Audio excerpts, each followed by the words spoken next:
Hello, everyone. Welcome.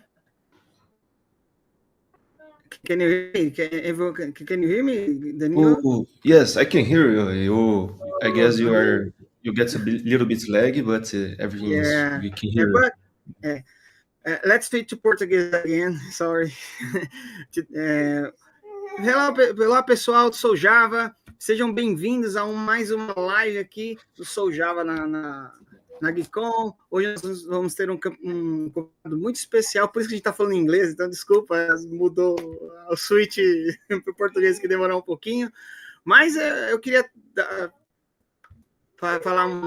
agradecer a presença do Danilo aqui, que está ajudando a gente mais uma vez aqui nesse evento. Danilo, por favor, algumas palavras aí para começar a Oh, nossa live. fala pessoal, fala Max, tudo bem? Pô, é um prazer estar aqui junto a essa incrível comunidade aqui, eu sou o Java, sempre disposto aí a estar colaborando aí com conteúdos, com as pessoas, tudo. E hoje eu vou estar ajudando aí a hostear a live que a gente vai ter aí de um grande amigo nosso que a gente fez lá na Europa ano passado, no EclipseCon, certo? Sim, ele é um cara bem bacana, ele traz um conteúdo bem relevante, ele já falou sobre Virtual Threads, ele está falando sobre várias outras abordagens interessantes, mas eu vou mudar para o inglês, porque provavelmente nós temos uma audiência em inglês também, então vou mudar para o inglês. Então, welcome everyone that's here with us, attending this live session, so welcome. Have a good night. Have a good day. Have a good morning, wherever you are. We got a special guest down here in this SouJava. We meet him in EclipseCon last year when we attended there. Am I right, Danilo? Danilo also Yes, exactly. coming to me. And he's a special one that used to talk about many features of Java. For example, virtual threads, pattern matching, algebraic data, as we are talking today. And Danilo, you want to speak something before to bring in our guest? Yeah, sure. Just remember, just talking about our guest, that he also did a lot of presentations all around the world. So many folks in Europe. So Geecon, JCon, and JavaLand last month. So he's an amazing speaker, and he will be here in our stage. It's a pleasure to have someone like him, in this celebrity here in our stage with this such contents about Java. That's amazing. Yeah, amazing. And he will be in a JCon in a couple days. Am I right? I will bring him. Let's stop to Yeah. speak and bring him right here to the stage. So, Danilo, call him, please. So everyone, welcome Bala, our friend from Europe. Hey Bala, how are you doing, man? Hey Danlo, hey Max. I'm doing good. How are you doing? Really great to be here. Great to be here in the SouJava Java user group. Amazing. I mean, we met at EclipseCon, and we always spoke that I will be at least doing some talk here, and it's really great to be here. I was also humbled by the introduction you guys did. Okay, that was awesome. Thanks a lot. Now, you are a special guy that used to share a lot of amazing content. And last time when we meet in person, we have been speaking about virtual threads and so on EclipseCon. Yeah. And also, I did a question there. Like, do you remember about that? That was Yes. very I do. amazing. And today you are gonna talk about algebraic data and data-oriented programming and pattern matching and so on. And if you guys on the chat, if you are watching us, feel free to send question in the chat. Don't care about if you don't speak English. Please type in Portuguese. We can try to translate it and bring it to Bala. And thanks again, Bala, for being here. It's a honor. And also, Danilo will be here together, and he can help us with anything that you need. Okay. So, Danilo, do you have some words before to bring the stage to Bala? Oh no, I'm okay. So I guess it's showtime, you know. Yeah, Bala, it's the that's show. your time. Go ahead, and if you need any help, I will be here on the backstage. Max will be here with us. So if people that are watching us has any question, send on the chat. We are going to do it to Bala and get your questions answered. So let's go, guys. Okay, so I will share my screen and put us in the backstage. Okay, Danilo. Okay. Okay, take it away, Bala. Have a good Oh, show.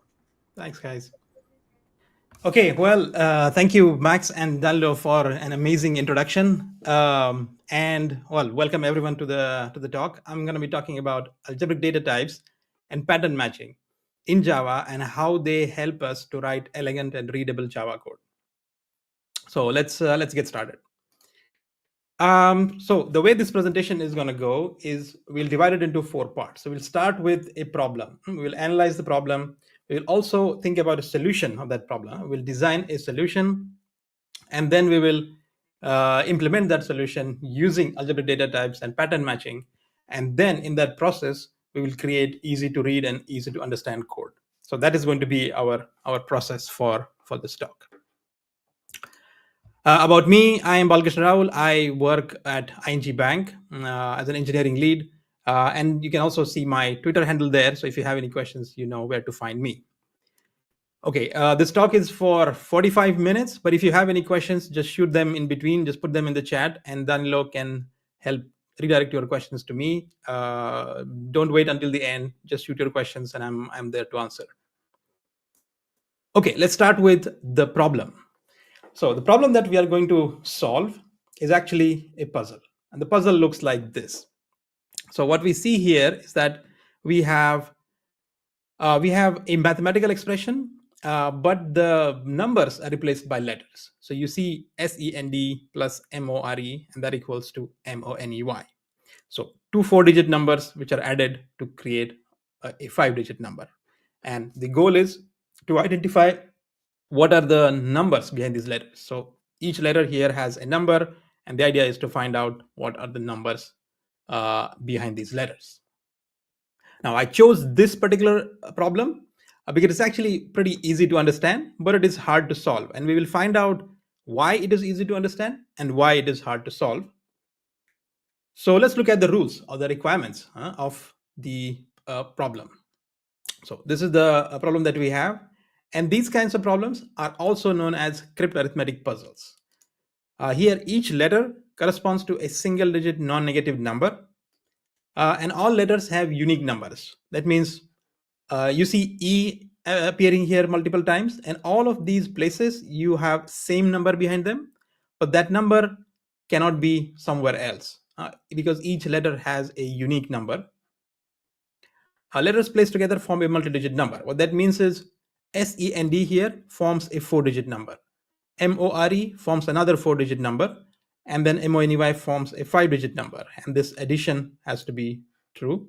Also, one of the things that we have for this specific puzzle is that the letter M cannot be 0. Now, this actually helps us to solve this problem. Let's see why that is the case.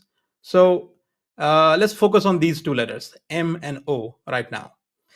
Now, these are created by adding these 2 letters, which are again 2 single-digit numbers. Now, when you add 2 single-digit numbers and you get a 2-digit number, that number can be at the max, let's say 9 plus 8, 17. With, let's say, if you add 1 carry, it can be 18, but it cannot be more than that, right? So M here cannot be 2 or 3 or 4. It has to be either 0 or 1.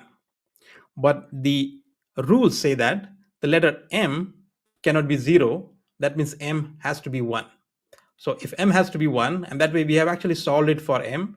If we continue with this process, we will solve it. We will solve the entire puzzle. We will find out the solution. Now, well, we solved M easily, but if continuing that and solving the entire thing is actually quite difficult. And we will see that why it is difficult. Let's look at the rest of the rules. So then the equality constraint holds true. So send plus more has to be money. Now analyze the problem a little bit. What do we have? We have 8 letters here, SENDMORY, and they are basically unique numbers. And there are a bunch of constraints that are applied to these numbers. The constraints are, each letter has 10 possibilities, 0 to M, except M, because M cannot be 0. It has to be either 1 to 9. So basically, each letter has 10 possibilities. Each letter has a unique value. Again, M cannot be 0. That's one of the constraints. And then as we saw earlier, that means M has to be 1. And then another constraint, which is 10 plus more, has to be money. Now, these are the constraints that we have. These are the variables that we have. And if we start with all possible solutions, so for example, what are the possible solutions that these letters can have? If we start with only one constraint, we start with 90 million possibilities of solutions. And then we apply each constraint one by one, and then we narrow it down to 181,000 possibilities. Now, this number is pretty high number if you want to do it manually, but it's not that high if you want to do it with a computer. Like if you write your algorithm and then you run it 181,000 times and it spits out a solution. So we can still do that, but doing it manually is pretty hard. So that's why it is hard to solve it manually. And these are the constraints that we have. And when we apply the final constraint, we will have a solution. Well, we don't have it now, but we will have it soon. So this will give us a solution or multiple solutions. So this is basically, if we analyze the problem, this is what we see. Then, if we have these kind of problems where you have a bunch of variables and a bunch of constraints that are applied to those variables, there is an easy way to find the solutions by using constraints programming. And in constraint programming, you have a bunch of variables and a bunch of constraints that are applied to those variables. So it has variables and constraints. And in constraint programming, there is a specific section of problems which are called constraint satisfaction problems. Now, these are the problems where you have a solution when all the constraints are satisfied for these variables. That's exactly what we have, right? We have 10 plus more equals money and a bunch of constraints. And all the constraints are satisfied, we have a solution. So our problem is actually a constraint satisfaction problem. And that's why I want to discuss constraint programming, because this would help us solve it. So there are a bunch of Java libraries like ChocoSolver, JSolver, OptaPlanner, and MiniCP, which would help us implement constraint programming. But we're not going to use these libraries because this would be too easy to solve it. What we're going to do is we are going to use the understanding of constraint programming to write our own solution. And that way we have it solved using Java and using the concepts that we will learn. So that is what we are going to do. And now let's think about a solution, right? So this is the puzzle that we have. And as I mentioned earlier, you have like 181,000 possibilities. If we apply them one by one, we will finally find a solution. So we can easily brute force this. So that is exactly what we are going to do. What we're going to do is we're going to generate all possible combinations of values for all the variables. We're going to call that component generator. So generator will generate all possible combinations of values for all these variables. Then we're going to create another component called expression evaluator, which will evaluate all these expressions. So this expression plus this, and then it's going to check if these values are matching or not, right? So that is part of expression evaluator to evaluate different expressions. And if all the constraints hold true for a combination of values, so basically you check all these possible combinations that are generated by the generator, you pass them through the expression evaluator, and when all the constraints are satisfied, then you have a solution. And that will be the part of a component called as puzzle solver. So our solution will look something like this. So you have a puzzle solver and you have a generator which generates all possible combinations. You have expression evaluator which evaluates all these expressions. And then you have puzzle solver which basically uses both of these and checks for all constraints. When they are all satisfied, we have a solution. So basically we started with the problem and now we are going to brute force by using this design to solve the problem. So what we have done so far, we started with the puzzle and now we have a high level solution design. Now let's zoom into this part called expression evaluator, because that is where the crux of this problem is. Expression evaluator. What we see, let's take an example of an expression called send. What we see is that there are 4 letters, S-E-N-D. And if we assume that the values of these letters are small letter S-E-N-D, then the value of this expression send becomes S times 1000 plus E times 100 plus N times 10 plus D, right? Now, if we take or if you want to create a binary tree that represents this expression, then it would look something like this, because the in-order traversal of this binary tree would produce this value. Now, how do we see that? Let's do the in-order traversal for this tree, starting with bottom left, which is S. So this is like S times 1000 plus E times 100 plus N times 10 plus D. So that is exactly what this expression denotes, right? So this is how you evaluate this expression. Now, there's actually something really interesting about this tree, and that is that if you take any node and if you take a subtree with that node as a root, then the in-order traversal of that subtree also produces a valid expression. For example, let's start with this plus. Then the subtree would be this, and the expression would be S times 1000 plus E times 100, which is a valid expression. Then if you take this multiplication sign, then you get this subtree, which is N times 10, which is also a valid expression. Then you have this, let's say take this node, which is D. Again, the subtree is D, and D itself is a valid expression. If you take this node, you get 10, and 10 is also a valid expression. Now, if you think about all the possible valid expressions, and if you want to create a grammar for it, the grammar would look something like this. Now, here what we have, an expression is either a constant or a variable or addition of two expressions or multiplication of two expressions. Now, this grammar would represent all the valid expressions, and it would basically exclude all invalid expressions. So any expression that is valid is representable by this grammar, and any expression that is invalid cannot be represented by this grammar. Okay, so we started with the puzzle. We have a high level design for it. Now we are zooming into the expression evaluator part. Now, if you look at this expression, now these kind of expression or these kind of grammar can be implemented by using algebraic data types. So now let's look at algebraic data types and how they are done in Java. So algebraic data types. What are algebraic data types basically? These are the data types that are created by combining existing data types, mainly by applying algebraic operations. And there are two main kinds of algebraic data types, and they are sum types and product types. Let's look at them one by one, starting with product types. So what are product types? In product type, each value of the new type has value for each of its constituent types. For example, a point has two coordinates, x and y. And in Java, you can implement this by creating a record. So a record point here has integer x and integer y. So if you take any instance of this record, it will have an x value and a y value, right? So it has value for each of its constituent types. So basically this point is a product type of two integer types. Another example, an address has a house number, a street, a city, and a country. And can be implemented in Java by using a record. So a record address here has house number, street name, city, and country. House number, which is int, and the rest of them are string. So basically, each address has a house number, street name, city, and country.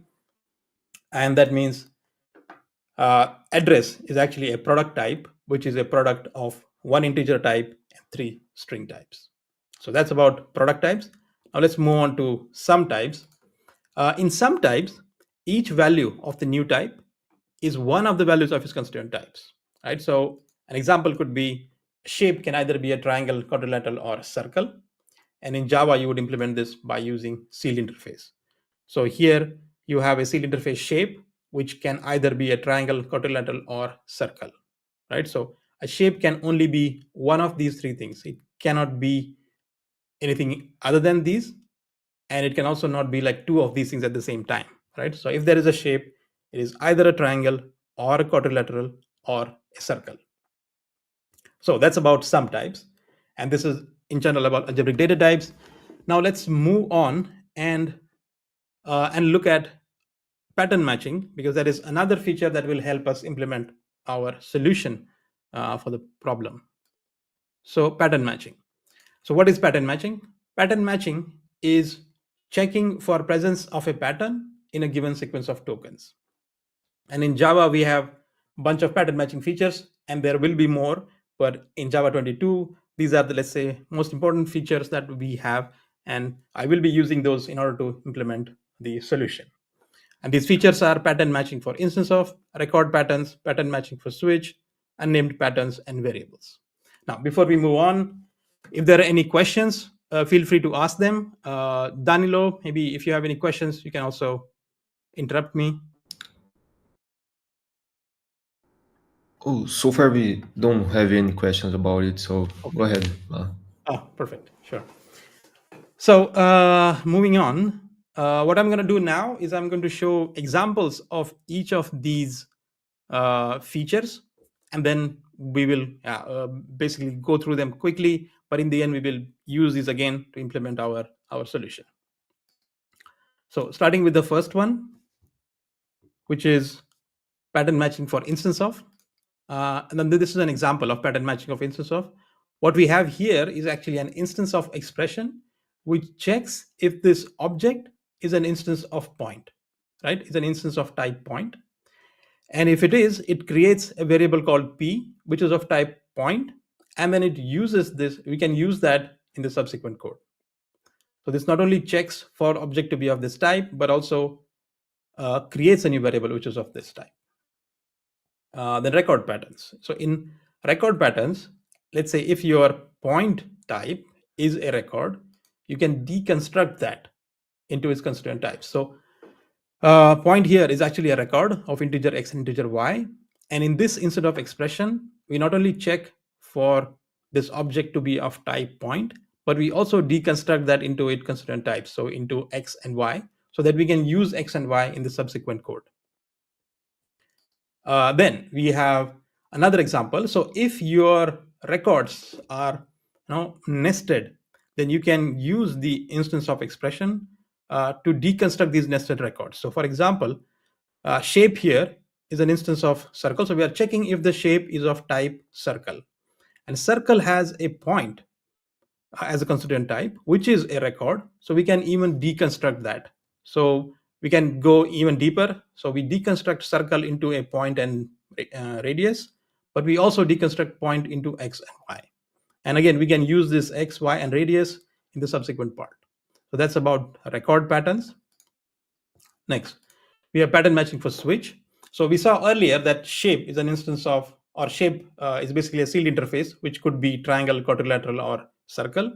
Now, if that is the sealed hierarchy, you can use that in a switch expression. So here we are switching over shape, which can be a triangle, quadrilateral, or a circle.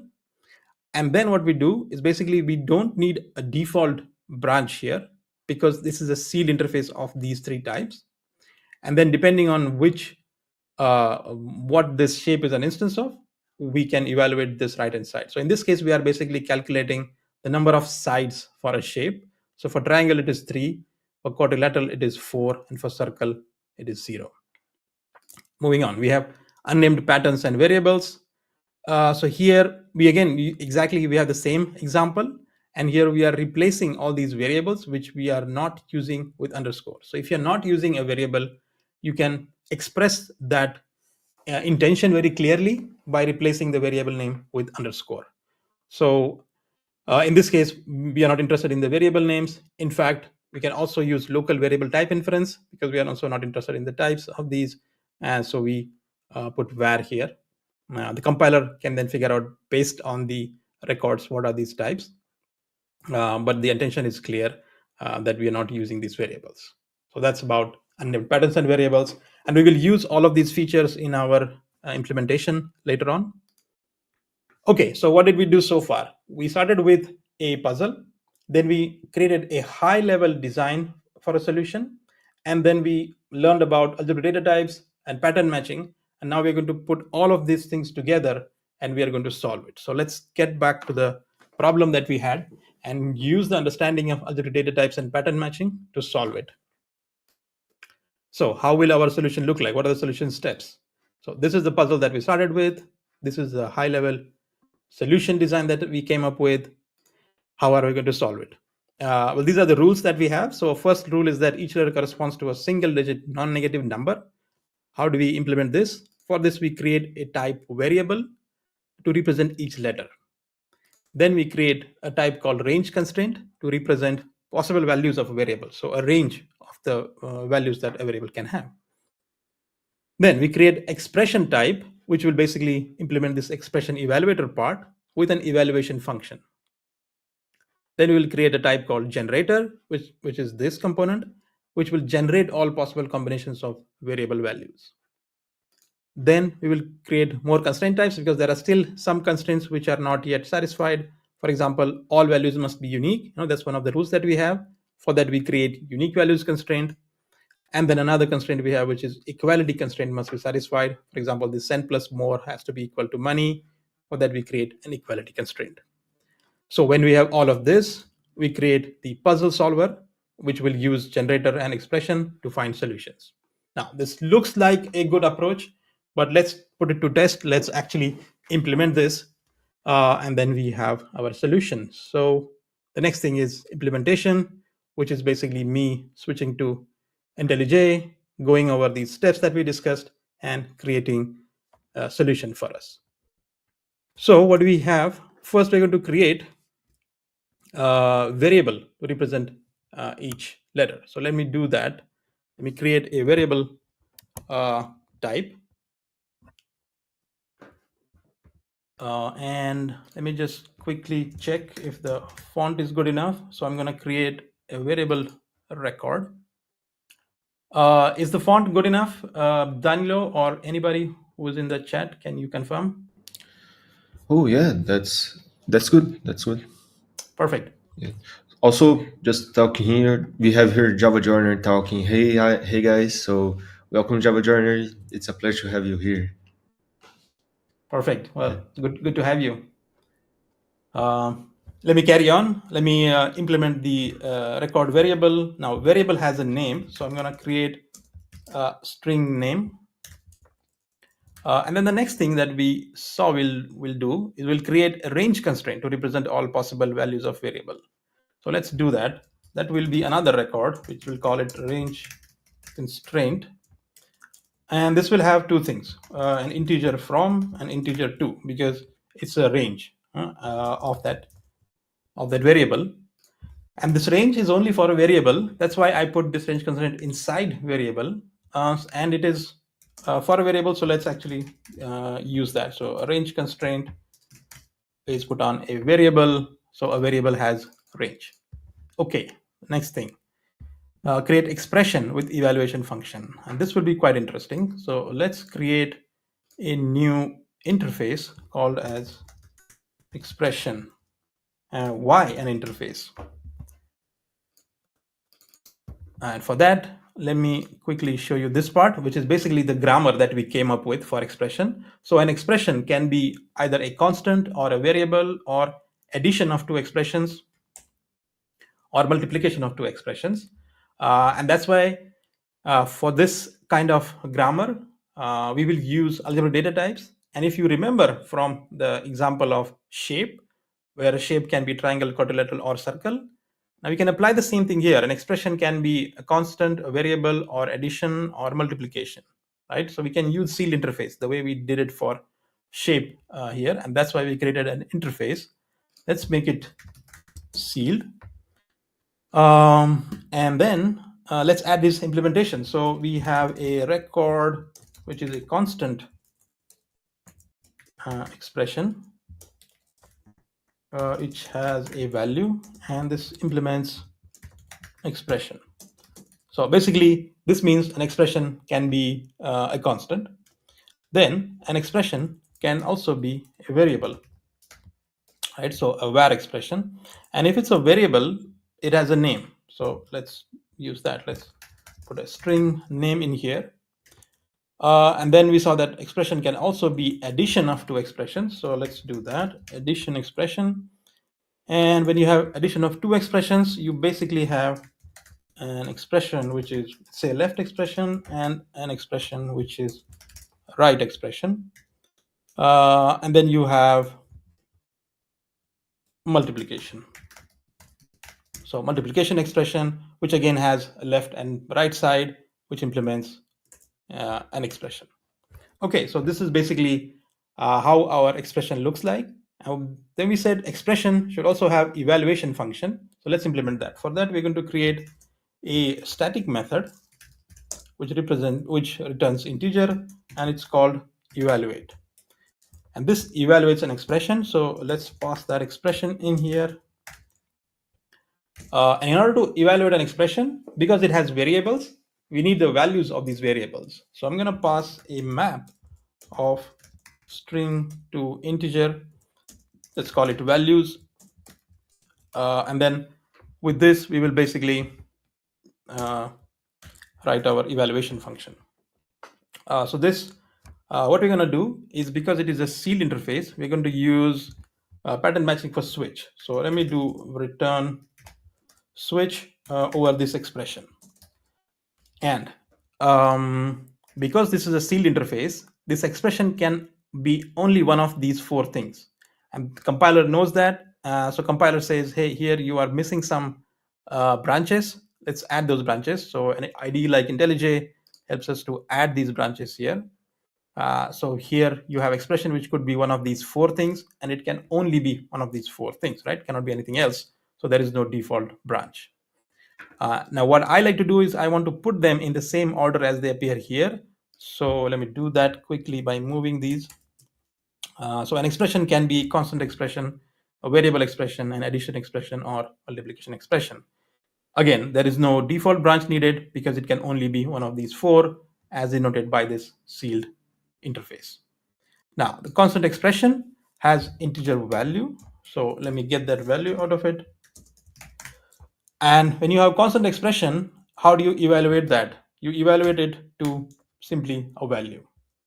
If you have variable expression, then a variable expression has a name. So let me put that here, where name. And if it has a name, how do you get the value? Well, you look it up in the values map. So you do values.get name, and that gives you the value of that expression. Then an addition expression has two things, right? Left and right expression. So let's get those, left and right. And how do you evaluate an addition expression? Well, you basically evaluate the left-hand side, and then you add it to the evaluation of the right-hand side.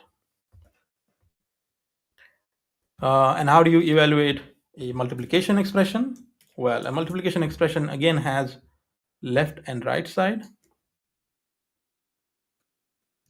And you evaluate in the same way as the addition expression, with the only difference that in this case, you multiply the evaluations. So this is how you get the multiplication expression evaluated. So basically, you have now an expression type with its evaluation function. But let's take a moment to understand what we have done here, and also to see the features of pattern matching in a bit more glory.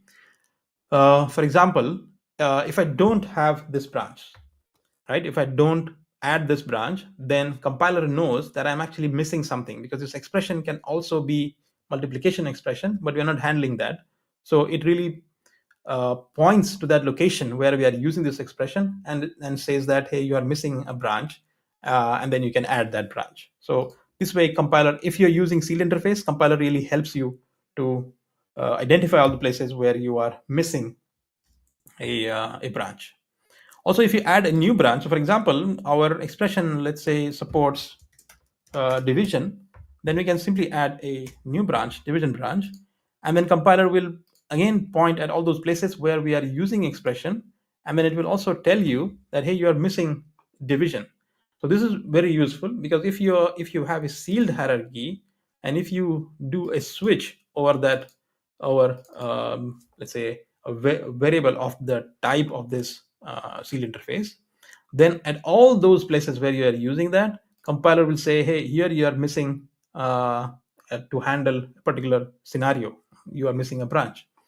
So that is really useful, because imagine this expression is being used at 10 different places. Compiler will point at all those places and tell you that you are missing this. So it really, compiler really helps you to identify all those places. So in this case, I'm just gonna add that branch to an expression, and now compiler is happy. Also, maybe let's explore a few more things. So these branches are evaluated from top to bottom, and we can also add very specific branches. Like if you want to, for example, handle a scenario where your division expression has a dividend, and the right hand side is, let's say, a constant expression, where you have a value which is a divisor, right? And you want to handle a scenario where the divisor is 0. So you can write actually that whole expression here, and then this branch would be evaluated only when this expression is true. So only in the case where your expression is division expression and it has right hand side as constant expression and the divisor is 0. So this is the power of pattern matching. It really allows you to handle these specific scenarios in a such readable and easy way. So in here, what you want to do is, if the divisor is 0, we want to simply, let's say, throw new arithmetic exception saying that, I don't know, divide by 0 or whatever. I mean, you can basically throw that error here. Another thing, so this kind of pattern matching expressions, so this is basically pattern matching for switch. And when you use when to define some specific cases, those are called guarded patterns. These are also part of pattern matching for switch. And as I mentioned earlier, these branches are evaluated top to bottom. And that's why it is important to have this division expression, which is a more generic case, below this division expression, which is a more specific case. Because if you do like this, well, all the division expressions would be evaluated by this branch, and then this branch would never be evaluated. And that's why compiler knows that, and that's why it gives you this error. So you put your specific cases before more generic case. Okay, so I wanted to show the power of pattern matching. That's why I added these examples. But for our puzzle, we are not really interested in that. We are only interested in this part. And also, let's take a moment to understand what we have done here. So what we have done is we basically took the, let's say, data model part and we implemented it here. And then we took the behavior part and then we implemented it here. So we basically separated the data from behavior, and we use the algebraic data types to implement the data part, and then we use pattern matching to implement the behavior part, right? So that's the division between data and behavior, and use of algebraic data types and pattern matching. Okay, we actually took quite some time to implement expression. Let's move on, because the next thing that we are going to do is add the generator type. Now, generator generates all possible combinations, and generator is actually not the core of this talk. That's why I have it already implemented here. So generator is already implemented for us. What we see is that generator basically generates all possible combination of values by taking in a list of variables and an indication whether you want unique values or not. And then when you call this combinations on it, it gives you this list of maps, basically all the combinations of different values that these variables can have. And generator uses depth first search. It's also pretty interesting implementation. So if you are interested, I will share the link to this Discord at the end, and you can take a look. If you have questions, also reach out to me, or if you have improvements, just send pull requests. It's also fine. So before we move on from generator, so what generator does, it takes a list of variables and an indication whether you want unique values or not, and then it gives you combinations of all the values that these variables can have. That's this generator part. And then moving on, we need to create a couple more constraint types called unique values constraint and equality constraint to represent some specific constraints. And I'm going to do that. I'm going to create these constraint types, and I'm actually going to put them in a sealed hierarchy. So let me quickly do that. Let me create an interface, call it puzzle constraint. And let's make it sealed. And we will see why making it sealed interface is a good idea in a bit. But first, let me implement those. So we had unique values constraint. Unique values constraint, which implements puzzle constraint. And then we have equality constraint, which basically is useful if you want to check the equality. And again, equality constraint has two sides, which are expressions left and expression right, to check if these two expressions are equal or not.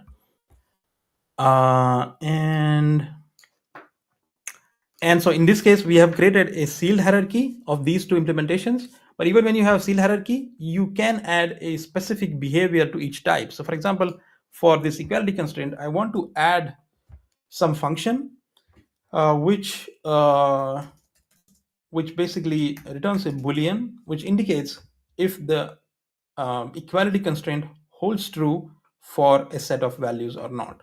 For that, I'm going to create a method called holds true for, and this will take value. So basically map of string to integer values, and then how do you implement this? How do you know that an expression holds true for the values or not? So you basically evaluate the left hand side with these values, and let me import this. Oops, let me import this statically, and then compare it with the evaluation of the right hand side with values. So when the evaluation of left and right are same, that means the equality constraint holds true for these values.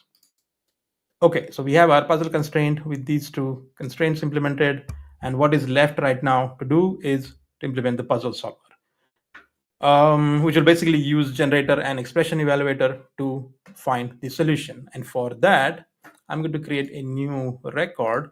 Let's call it puzzle and not puzzle solver. So let's call it puzzle, which is a record.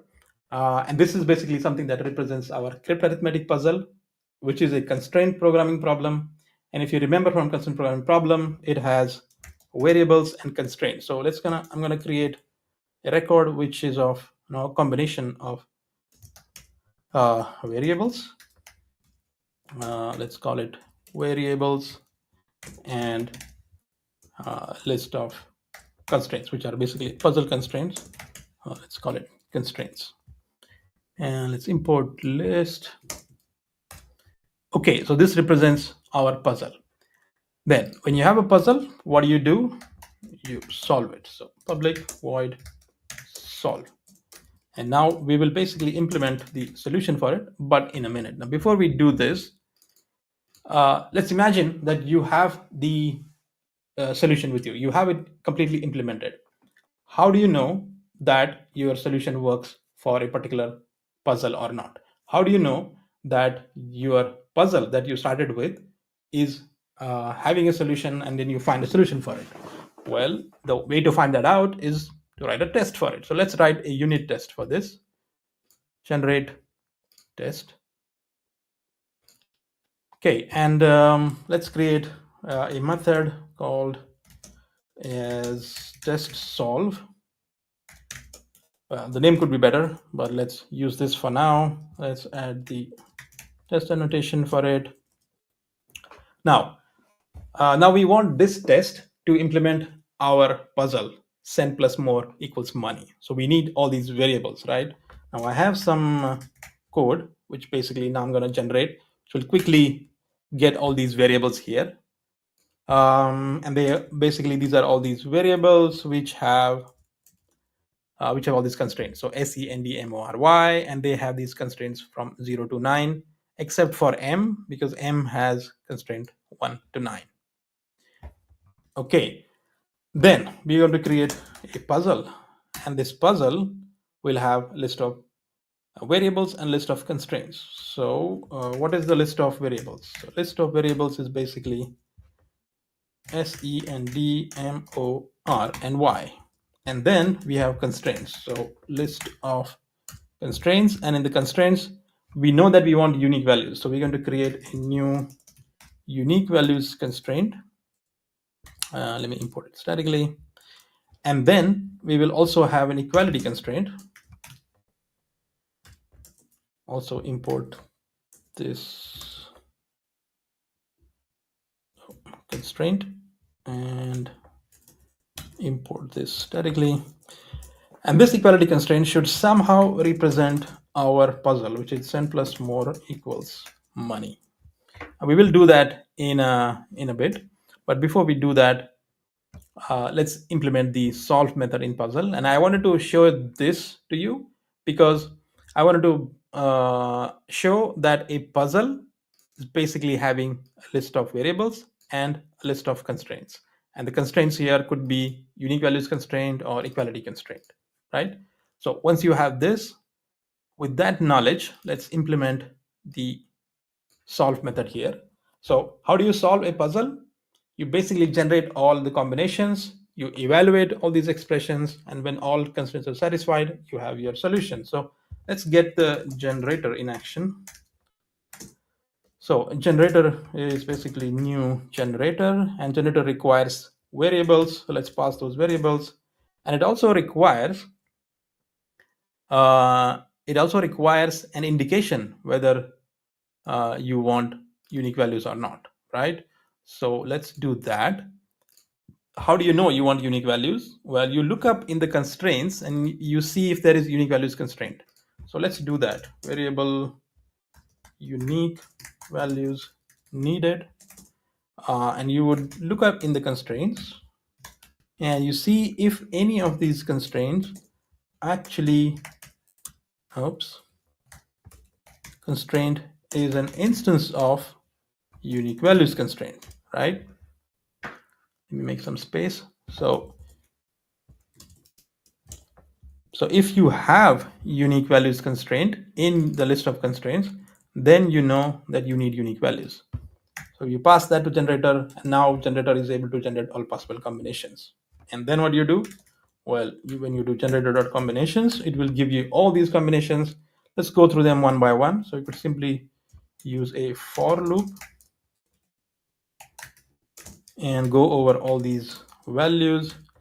And then if any of these values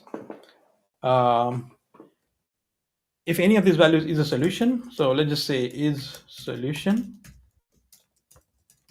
values, then we'll do something with it. Let's for now implement the is solution method. So how do you know that your set of values is actually a solution? When all the constraints are satisfied. So you basically return constraints dot all match, and all these constraints are matched when you know that if all these constraints are satisfied. So it's satisfied constraint comma values, and when all of them are satisfied, then you know that you have a solution. So how do you implement this is satisfied method? Well, and when a constraint is satisfied? Well, a constraint is satisfied when the constraint is instance of equality constraint, and let's call it equality constraint, and equality constraint holds true for a given set of values. So then we know that our constraint is satisfied, and then we basically return true.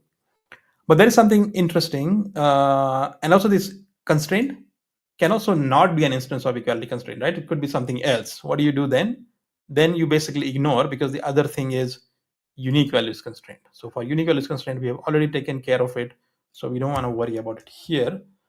So what we do is, it is either an equality values constraint, either it is not an equality value constraint, or if it is equality values constraint, then it holds true for the values. So that's you know that it is satisfied. Now there's something interesting happening here, and that interesting thing is we are using this instance of expression, so pattern matching for instance of, and we create this variable, but we are able to use it on the right hand side of this expression, and that is because we have shorthand or and a negation here. So because of the shorthand or, this right side is evaluated only when the left hand side is false. Otherwise, this is not evaluated. And this is false only when this is true. What that means is constraint is an instance of equality values constraint. So only when this constraint is an equality values constraint, you evaluate the right hand side. And that's why we are able to use this on the right hand side. So if you replace this with shorthand or if you replace this with or if you replace this with a normal or if you have shorthand and, or if you don't use this negation. In all these cases, you can't use this on the right hand side, but only when this combination you are able to use it. So compiler is actually doing something smart, and it's really useful for us. Okay, so then we have a solution. What do you do with it? Let's just simply return the solution here. For that, I need to change the return type. This returns now a map of this. And when you don't have a solution, well, let's just throw an expression, throw new legal state exceptions saying that no solutions found. Okay, now we have solve method implemented. Let's move on and do the rest of the things in the test class. So we somehow want to represent this expression. Well, before we do that, let's quickly go to expression. And here I want to generate a bunch of methods. So I generated these 4 methods. What they do, each of them actually gives me an instance of each of these expressions. So these are static methods which are helpful to create these instances. So const var addition or multiplication expressions by passing in the values and names and left and right expressions. So basically some helper methods to create instances of these records. Okay, now let's come here. So equality constraint has 2 expressions, right? Left and right, which are basically these. So left hand side expression is send plus more, and right hand side is money. And this is nothing but an expression dot add of send and more. So you add send plus more, and then you get money. Then what is this? This is basically a combination of 4 of these variables in such a way that it creates a number, right? A 4-digit number or a 5-digit number. Now, because these are single-digit numbers, what I can do is I can use the fact that I could get the value of this 4-digit number by taking the value of this s, multiplying it by 10, and then adding e to it, then multiplying this whole expression by 10, and then adding n to it, and then keep on repeating that. So it finally gives me a number. So I'm going to create a method called create number, which will basically take these 4 variables. Similarly, this is taking these 4 variables. Oops, M, O, R, and E. And this is the same thing, but with 5 variables, M, O, N, E, Y. Okay, and how does this create number method look like? Let me create that. So this is basically the same thing as we discussed. Take the value of this, multiply it by 10, add it to the next one, multiply the whole thing by 10, add it to the next one, and then keep on doing that until you have the final expression. Okay, so that's what this does. Then what do? When you do puzzle.solve, we will have our solution. And then I'm gonna do some assertions. Assert equals. So I'm just gonna assert that this, which is the left hand side, it evaluates with the solution to the right hand side. So basically just checking if the equality constraint is okay or not. So evaluate this with solution, and this was a good assertion, right? And then we know that send plus more is equal to money. And then let's pretty print the solution. So I'm gonna print it nicely, this solution, and let me create the pretty print method, which is basically just using string templates and prints it nicely. Okay, so I have everything. Let me run this method and see if it actually works. So I run this, and gives me a solution. So basically we have our puzzle solved. Excellent. Now, what we said was that we will create easy to read, easy to understand code. But actually there is one small thing that is bothering me, which is this. So here there is a lot going on. There's negation, shorthand, or, and all of that. Can we make this easy to read? And can we also use the fact that puzzle constraint is a sealed interface? Well, actually we can. Let me quickly do that. So switch over constraint and let me add these two things. So if it is unique values constraint, we actually don't worry about the variable name, and we simply say it is fine because we have taken care of it here. And if it is equality values constraint, then we do equality constraint holds true for these values. And now it's easy to read, right? So how does it read? It says that a constraint is satisfied when it is an unique values constraint, or if it is an equality constraint and that constraint holds true for the given set of values. So now this is more readable. Let me run the test again to make sure that still get the solution. And we do. So perfect. Okay. Now let's go back to expression, because this is basically the core of our talk. What we did here is that we separated the data from behavior, and we use algebraic data types to implement the data model, and we use powerful pattern matching feature to implement the behavior. Okay, now coming back to the presentation, this is what we did. We kept data and behavior separate. We use algebraic data types, which helped us to model data so that only valid states are allowed to exist. And we use records and seal types to implement product and sum types. And we use pattern matching features that helped us to implement behavior or functions that are operated on the data. Now, this style of programming, where we separate the data and behavior, and we use algebraic data types to implement the data and pattern matching to implement behavior, is called data-oriented programming. So in data-oriented programming, it encourages us to model data as immutable data and keep the code that embodies the business logic separate from the data.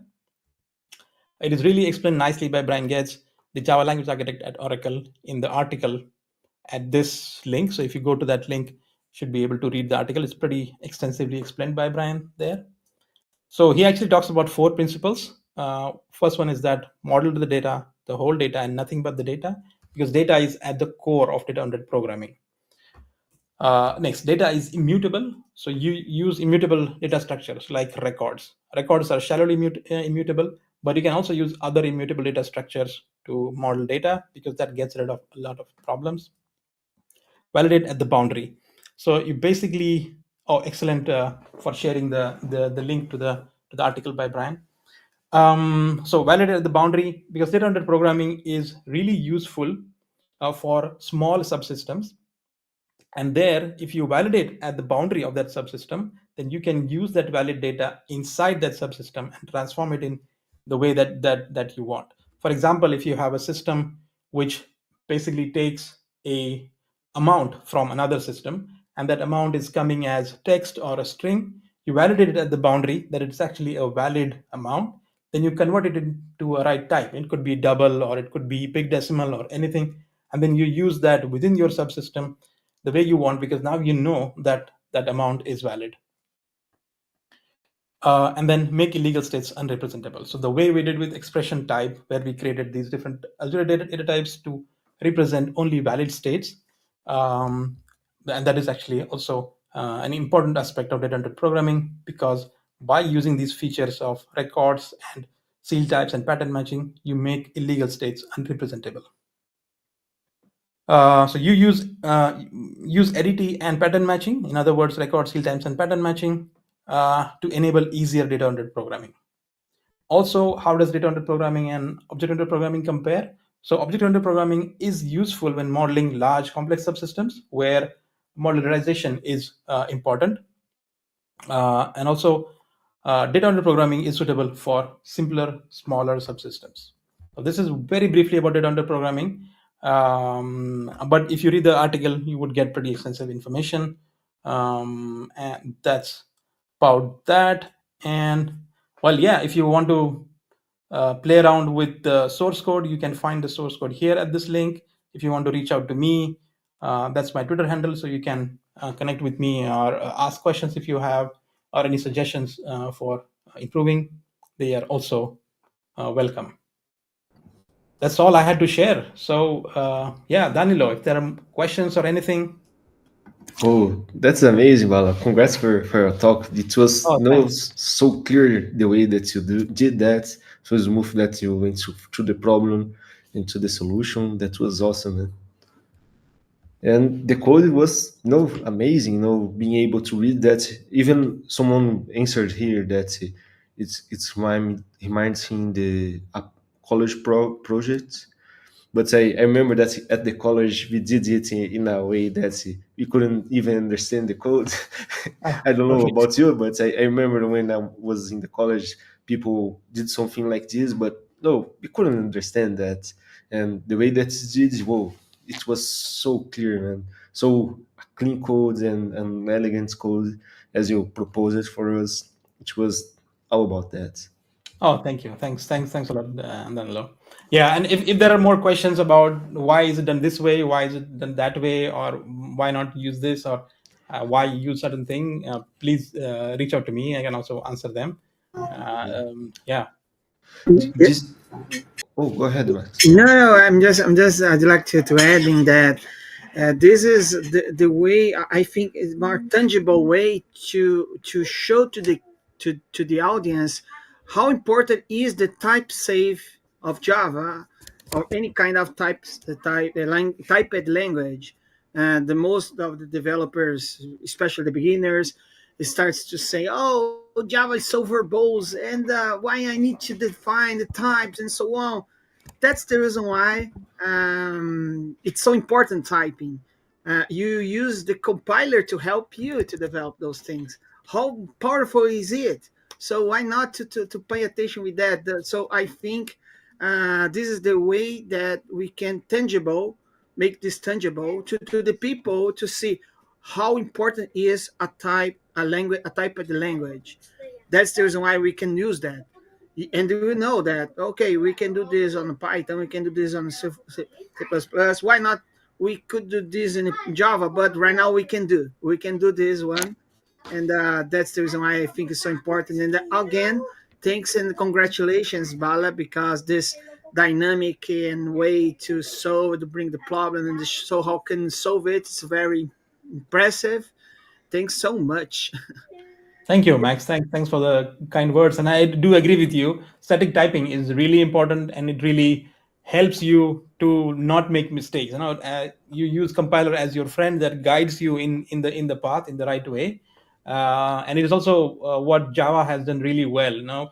The pattern matching features are so powerful. It's so amazingly done in Java that you can really use them, and you make your code so easy to read. Now, if you just read the code, it really tells you what it is really want to do. It expresses the intention of the programmer really nicely. So that's again another thing that I really like about Java. And talk about verbosity, right? I think you can write really small and really cryptic code. No, this does not really express the intention. But with Java, I think the balance of verbosity is so great that you can write really concise implementation, and it's really still very expressive. So that's something amazing that the Java architects have done, and that's why I love Java and been using it for years and years. So yeah, definitely all these advantages are there in Java, and that's what makes Java so powerful. Yeah. Be explicit is very better than be implicit because we know how hard it is to find out bugs, to find out to recognize those things in the production when we are using something like that, like a compilation and hints like that. It's very important, and we know. And probably I hope that the people that watching us right here and we will be watching us to be happy to get this kind of solution, the kind of example. And thanks again, Bala, for bringing this thing. Also, I'd like to thank Gabriel. Gabriel said great content. Thanks again. Thanks, Bala. Thank you, Also, Gabriel. Hassan say thanks for the great talk, Bala, as Oh, thanks, well. Hassan. Yeah. And okay, Gabriel said that he is in a Java 8 yet, but you can test it by yourself in your machine. Why not? Am I right? You can download your Java 17, 21, or 22. Pretty soon, 23 coming, but you Yeah. can get start to test and so on. Am I right? Yeah, if you Uh, see, I'm using Java 23. Twenty three. Oh yeah, I'm great. using 23 early access, but I mean, this is pretty cutting edge. You can still use 17, 21. I mean, if you want to also use the preview features, just use the latest Java that is there. Enable preview. Try some things around, hack around, give feedback to the team as well. Yeah, we didn't say anything about Project Amber, but it's coming from Project Amber. Am I right? So all these features, records, seal types, they are all part of Project Amber, Oh, and pattern matching, of course. I don't want to spend more time. I know that Bala has some needs to right away, but Bala, feel free to say your questions. I will. Can I hide your window right now and bring us Yes. in a Yeah. big screen? And also, I'd like to thank you, and I give you opportunity to say something. So feel free to give some tips or something to our community. You are always be welcome to be again to share enlargement and so on. Okay.